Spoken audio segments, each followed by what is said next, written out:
ભગવાનની ભક્તિ કરવામાં સૌથી પહેલી શરત છે શરીર સાથ આપતું હોવું જોઈએ. ઘણા માણસોને બહુ લાંબુ જીવવાની ઈચ્છા હોય છે, ઘણા માણસોને જેટલું હોય એટલું પણ એકદમ તંદુરસ્ત જીવવાની ઈચ્છા હોય છે. મારી વાત બહુ સાચી અને સારી છે. આપણે ત્યાં એટલા માટે કહેવાય શતાયુ દીર્ઘાયુ, પણ કેવા એકદમ સાજા નરવા. આયુર્વેદમાં બહુ સરસ 7 ગોલ્ડન પોઈન્ટ બતાવ્યા છે, એને સુવર્ણ ઉપાય કહેવામાં આવે છે.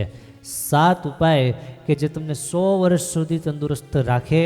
એ 7 વાત કે એક વાત બહુ ધ્યાનથી સાંભળવા જેવી, સમજવા જેવી, અને કદાચ ન સમજે તો રિપીટ પણ કર્યા જેવી છે.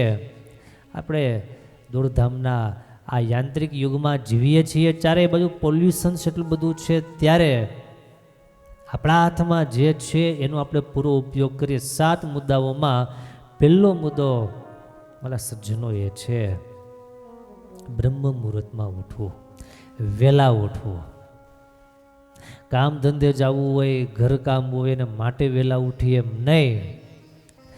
દિલથી વહેલા ઉઠી, યાને કે બહુ ઉમંગ સાથે કંઈક તંદુરસ્તી પ્રાપ્ત કરવી, સ્વાસ્થ્ય પ્રાપ્ત કરવું છે, એટલા માટે વહેલા ઉઠવું, બ્રહ્મ મુહૂર્તમાં ઉઠવું. આયુર્વેદ મુજબ વહેલા ઉઠવાના ઘણા બધા ફાયદાઓ છે. શિક્ષાપત્રીમાં સ્વામિનારાયણ ભગવાને પણ કહ્યું છે કે સૂર્યોદય પહેલાં અમારા આશ્રિતોએ અવશ્ય જાગવું.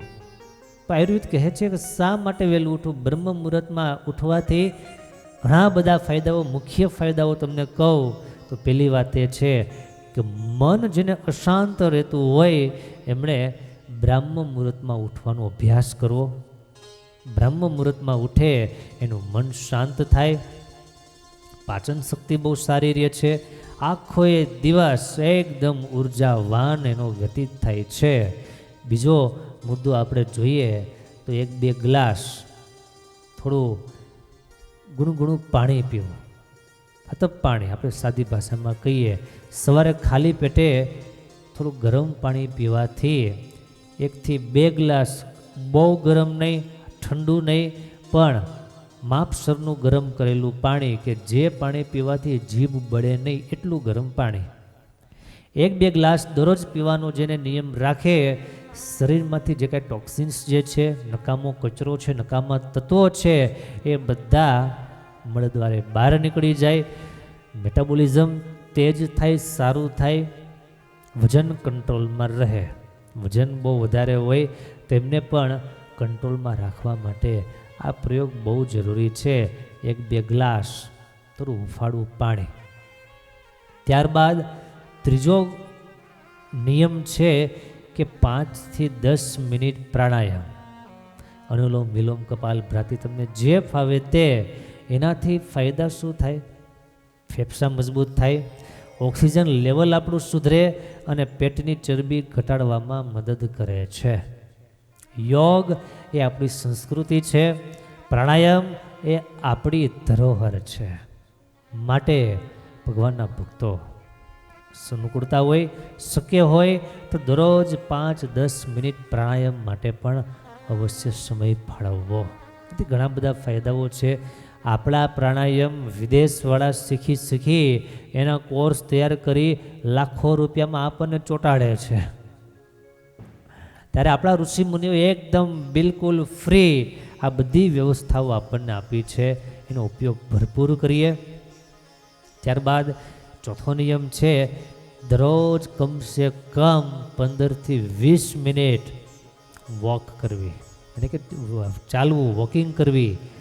દરરોજ જે 20 મિનિટ ચાલે એને અઢળક ફાયદાઓ છે, પણ 2-4 ફાયદાઓ મુખ્ય આપણે જોઈએ. એનું હૃદય એકદમ મજબૂત થાય છે. હૃદય બહુ લાંબો સમય સુધી એકદમ સારી રીતે કાર્યાન્વિત થઈ શકે છે, કાર્ય કરી શકે છે. ડાયાબિટીસ અને પ્રેશર કંટ્રોલમાં રહે છે અને આયુષ્ય વધે છે દરરોજ 20 મિનિટ ચાલવાથી. ભગવાનનું નામ સ્મરણ કરતાં કરતાં ડગલે અને પગલે ભગવાનનું નામ લેતા જઈએ, પોતાના ઈષ્ટ સ્વરૂપ જે હોય એમની સ્મૃતિ કરતા જઈએ. ભગવાને આપણને પગ આપ્યા છે, ભગવાને આપણને પગમાં ચાલવાની શક્તિ આપી છે. માટે એ ભગવાનનો ઘણો ઘણો ઉપકાર, આવા ઉપકારને ભાવ સાથે 15-20 મિનિટ દરરોજ વોકિંગ કરવી, આ બધા જે આપણે બધા મુદ્દાઓ જોઈએ છીએ એ સ્વસ્થ જીવન જીવવા માટેના છે. બહુ એકદમ સરળ શબ્દોમાં આમાં કોઈ રોકેટ સાયન્સ નથી, આમાં કોઈ ખર્ચો નથી, આપણાથી થઈ શકે આ બધી એવી વસ્તુઓ છે. ત્યારબાદ 5મો નિયમ છે થોડા યોગાસન, સૂર્ય નમસ્કાર જેવું કંઈક કરવું. એનાથી આખું શરીર એક્ટિવ રહે છે, હોર્મોન બેલેન્સ રહે છે અને વજન પણ નિયંત્રિત થાય છે. યોગાસ કરવાથી, પ્રાણાયામ કરવાથી તેમજ આસન કરવાથી, સૂર્ય નમસ્કાર જેને આપણે કહીએ છીએ, એ સૂર્ય નમસ્કાર એ માત્ર સૂર્યને વંદના નથી પણ સૂર્ય વંદનાની સાથે કસરત છે. આપણે હાવ પછી મરવા પડી એવા થઈ જાય, કોઈ રીતે આપણે મેળ પડતો ન હોય અને પછી પ્રાણાયામ કરવા કે કસરતો કરવી એના કરતાં બહેતર છે સારું છે ત્યારથી ચાલુ કરી દઈએ. સારું છે ત્યાંથી શરૂ કરી દઈએ તો એનો ફાયદો વધારે થાય. પછી હાવ શરીર લડકી ગયું હોય એમાં કાંઈ પ્રાણાયામ થાય નહીં, એમાં કાંઈ ફેફસામાં કાંઈ હવા ભરાય નહીં, ઓક્સિજન કાંઈ ઊંડો ઉતરે નહીં, કાંઈ પગ બગ વળે નહીં, માથાકૂટ ઘણી બધી થઈ જાય. એના કરતાં બહેતર છે કે ભગવાને શરીર જ્યાં સુધી સારું રાખ્યું છે ત્યાં સુધી જ આ બધું કરી લઈએ. 6થો મુદ્દો છે પોઝિટિવ વિચાર. બધા જ મુદ્દાઓમાં સૌથી શ્રેષ્ઠ અને સૌથી ઉપયોગી વિચાર જો કોઈ હોય તો એ છે પોઝિટિવ વિચાર. સંકલ્પની શુદ્ધિ, પોઝિટિવ એટીટ્યુડ. સવારે કે ગમે ત્યારે જ્યારે પણ અશાંતિ કે મૂંઝારો બેચેની લાગે ત્યારે 2 મિનિટ આંખો બંધ કરી અને પોતે જ પોતાને કહેવાનું છે હું સ્વસ્થ છું, મારું શરીર મજબૂત છે, મારું માઇન્ડસેટ અને હેલ્થ સેટ એકદમ વેલ સેટ છે, મારે કોઈ ચિંતા છે નહીં. આવી રીતે પોઝિટિવ વિચાર આખો દિવસ જે રાખે એ માણસ બહુ લાંબુ પણ જીવે અને બહુ સ્વસ્થ જીવન પણ એનું બને.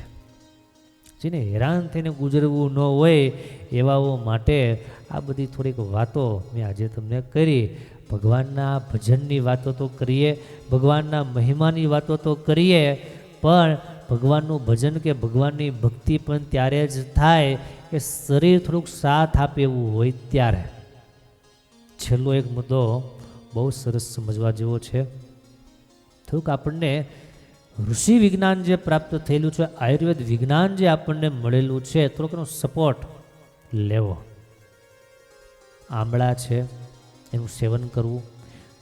12 મહિના આંબળા કદાચ ન મળે પણ ત્રિફળાનો જે પાવડર, હરડે બેહડા અને આંબળાનો પાવડર બજારમાં મળતો હોય છે, સારી ટ્રસ્ટફુલ વિશ્વાસપાત્ર બ્રાન્ડનો ત્રિફળાનો પાવડર દરરોજ 1 ચમચી માત્ર થોડા ગરમ પાણી સાથે લેવાનું જો રાખવામાં આવે તો વાત, પિત્ત અને કફ ત્રણેય બેલેન્સ રહે છે. શરીરને જે રીતના ઉર્જાની જરૂર હોય એ રીતે ઉર્જા તૈયાર થાય. આવી સરસ 7 મુદ્દાની વાત આજે આપણે જે કરી, મને વિશ્વાસ છે આ વાત તમને ગમી હશે, આ વાત તમને કામ લાગે એવી હશે. માટે લખી રાખજો, જરૂર પડે કદાચ ભૂલાઈ જાય એમ હોય તો. સવારથી રાત સુધીનો આપણો કાર્યક્રમ આ રીતે જ સેટ થવો જોઈએ. સવારે નરણા કોઠે ગરમ પાણી અને રાત્રે સૂતા પહેલાં 1 ચમચી ઉફાળા ગરમ પાણીમાં ત્રિફળા ચૂર્ણ નાખી ભગવાનને ધરાવી અને સંભાળી, ભગવાનને સંભાળી અને પી જવું. આનાથી ઘણા બધા ફાયદાઓ થશે. એમ કહેવાય યસ્ય માતા ન અસ્તિ તસ્ય હરડે માતા. જેની માતા ન હોય એટલે કે કોઈ બાળકને જન્મ આપીને માં કદાચ ગુજરી ગઈ હોય, માં પરલોક સિધાવી હોય, એવા બાળકને હરડે છે એ માં. આટલો બધો મહિમા આયુર્વેદમાં કહેવામાં આવ્યો છે. તો એ હરડે, બેહડા અને આમળા ત્રણેય વસ્તુ ભેગી થાય એટલે બહુ મોટી ઔષધિ સંજીવની તૈયાર થાય. તો આંબળા છે, ત્રિફળા છે, તો આ બધાનો પ્રયોગ કરવો.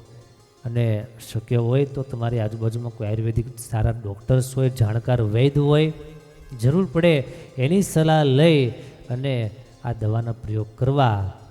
પણ પહેલાં ઉપર જે 6 મુદ્દાઓ કીધા એ 6 મુદ્દાઓ બહુ જરૂરી છે. એમાંથી એક પણ મુદ્દો ઓછો કરવા જેવો નથી, એક પણ વાત ઘટાડવા જેવી નથી. જેને સુખી થવું છે, જેણે બહુ સ્વાસ્થ્ય જીવન જીવવું છે, હેલ્ધી જીવન જેમને જીવવું છે, એ બધાને માટે આ વાત મેં કરી. આવો